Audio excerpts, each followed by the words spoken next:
ओम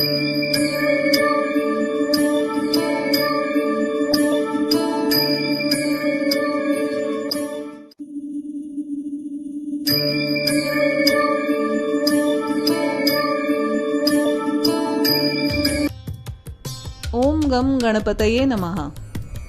आराधना official चॅनलमध्ये आपलं स्वागत आहे। मंगळवारी 5 मे 2026 रोजी अंगारकी संकष्टी चतुर्थी येत आहे।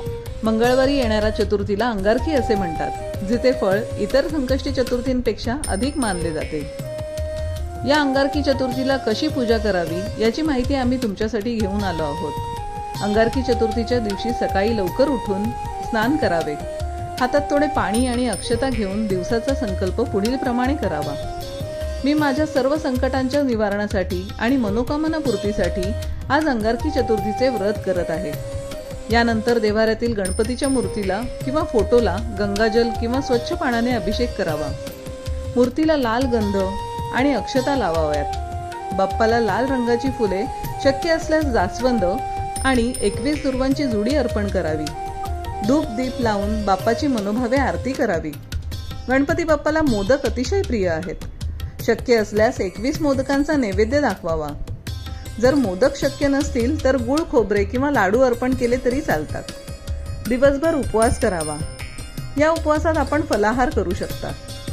रात्री चंद्रोदय झाल्यानंतर चंद्राला अर्घ्य अर्पण करावे। यानंतर उपवास सोडावा।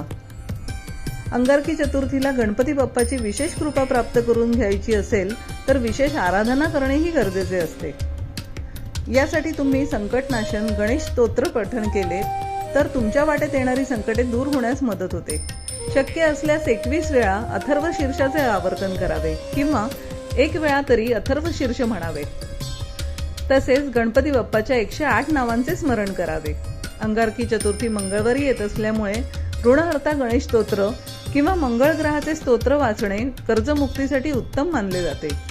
अंगारकी चतुर्थीचे विशेष महत्त्व असे की या दिवशी विधिवत पूजा आणि उपवास केल्यास वर्षभराच्या संकष्टी चतुर्थीचे पुण्य मिळते आणि कुंडलीतील मंगळ दोष दूर होण्यास मदत होते। ही माहिती आवडल्यास कमेंट्समध्ये ओम गम गणपतये नमः नक्की लिहा। व्हिडिओ आवडल्यास लाईक करा आणि तुमच्या परिचितांना तो शेअर करा। आराधना ऑफिशियल चॅनलला सबस्क्राईब करा आणि बेल आयकॉन दाबायला विसरू नका। धन्यवाद।